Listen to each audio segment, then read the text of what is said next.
Morning friends, हम study करते हैं कि मेंडल ने कौन कौन से नियम दिए थे।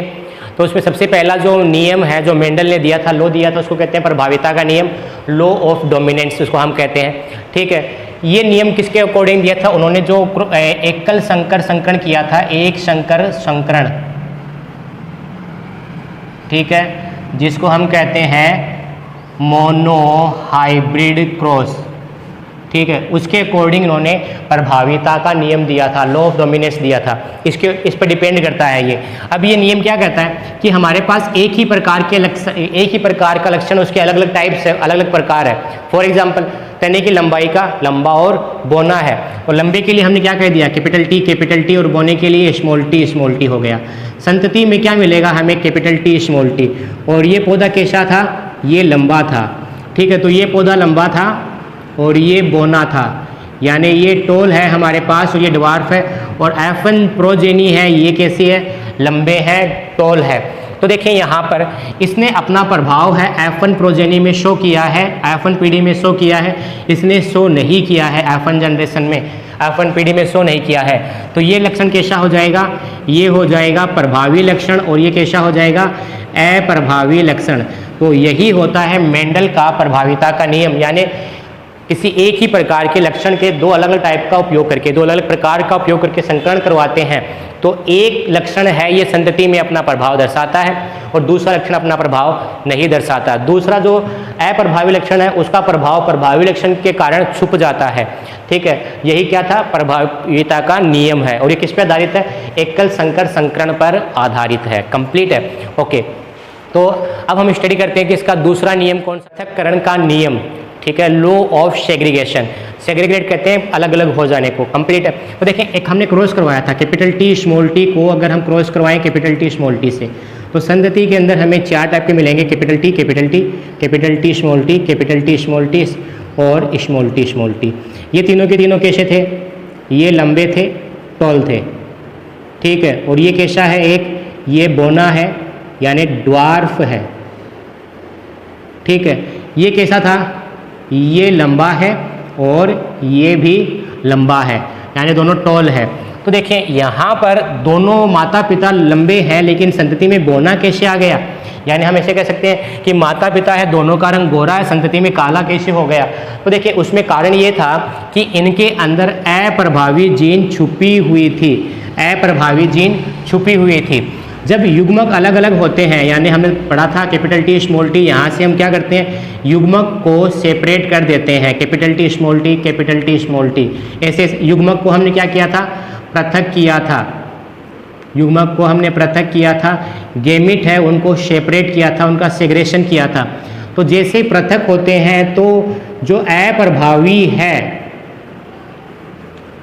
ठीक है, ये अप्रभावी है, ये समयुग्मजीय अवस्था में आकर अपना प्रभाव शो कर देता है। यहाँ पर अप्रभावी छुपा हुआ था, ये भी छुपा हुआ था, लेकिन यहाँ पर समयुग्मजीय अवस्था आ गई, होमोजाइगस पोजीशन आ गई। यहाँ पर ये होमोजाइगस है, इसकी वजह से अपना प्रभाव प्रदर्शित कर रहा है। तो ये नियम क्या कहता है? युग्मक निर्माण के समय, युग्मकों के निर्माण के समय प्रत्येक युग्मक, चाहे वो प्रभावी लक्षण का हो या अप्रभावी लक्षण का हो, डोमिनेंट कैरेक्टर का हो या रिसेसिव कैरेक्टर का हो, एक दूसरे से पृथक होकर संतति के अंदर जाता है। इसको हम कहते हैं पृथक्करण का नियम। कंप्लीट है। ओके, अब हम इसका थर्ड नियम जो होता है मेंडल का, उसका जो थर्ड नियम है उसका नाम है स्वतंत्र अपव्यूहन का नियम। ठीक है, लॉ ऑफ इंडिपेंडेंट असॉर्टमेंट। अब ये नियम हमें क्या बताता है? वो देखें, हमने कैपिटल आर, कैपिटल वाई को क्रॉस करवाया था स्मॉल आर वाई से। प्रोजेनी में हमें कैपिटल वाई मिला था। ठीक है, ये F1 पीढ़ी थी, F1 जनरेशन थी। फिर कैपिटल आर कैपिटल वाई को दोबारा कैपिटल वाई से क्रॉस करवाते हैं। तो संतति में हमें गोल और पीले भी मिलते हैं, गोल और हरे भी मिलते हैं। ठीक है, झुर्रीदार और पीले भी मिलते हैं, और झुर्रीदार और हरे भी मिलते हैं, जिनका रेशियो था 9:3:1। ठीक है, ये हमने पढ़ चुके हैं द्विसंकर संकरण पर। इसका मतलब देखो क्या हुआ? ये नियम है, ये द्विसंकर संकरण पर आधारित है। ठीक है, द्विसंकर संकरण पर। ये दोनों के दोनों किस पर आधारित है? एक संकर संकरण पर, यानी मोनो हाइब्रिड क्रॉस पर डिपेंड है, और ये है डाई हाइब्रिड क्रॉस के ऊपर डिपेंड है,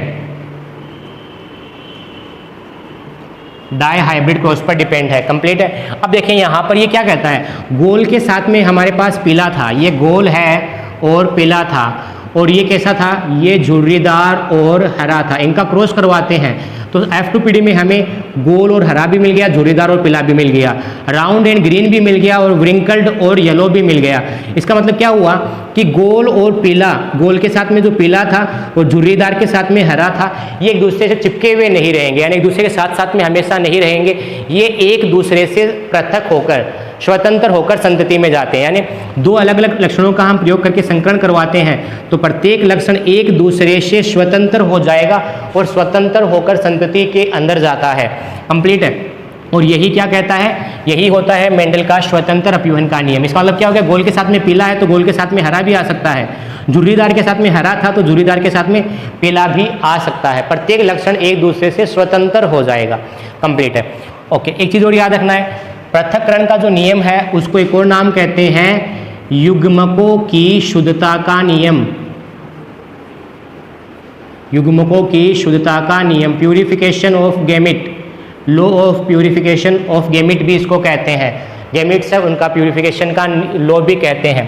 अब हम आ जाते हैं इनके अपवाद, एक्सेप्शन पर। तो इसका जो है दो अपवाद होते हैं, इनके दो एक्सेप्शन है। एक तो होता है अपूर्ण प्रभाविता, अपूर्ण प्रभाविता, और दूसरा होता है इसका सह प्रभाविता, अपूर्ण प्रभाविता और सह प्रभाविता, ठीक है, जिसको हम कह देते हैं incomplete dominance, incomplete dominance and codominance.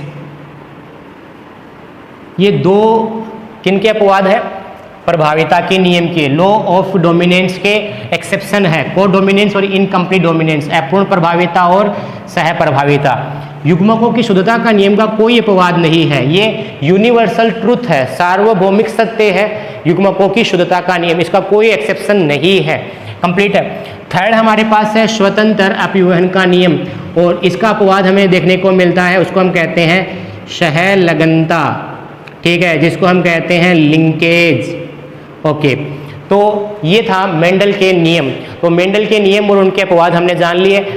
सह प्रभाविता, अपूर्ण प्रभाविता और सहलगनता क्या होते हैं, इनके बारे में हम अगले वीडियो में स्टडी करेंगे। अगर वीडियो अच्छा लगा है तो आप कमेंट करें, सब्सक्राइब करें, चैनल को सब्सक्राइब नहीं किया है तो, और वीडियो को लाइक करें। धन्यवाद।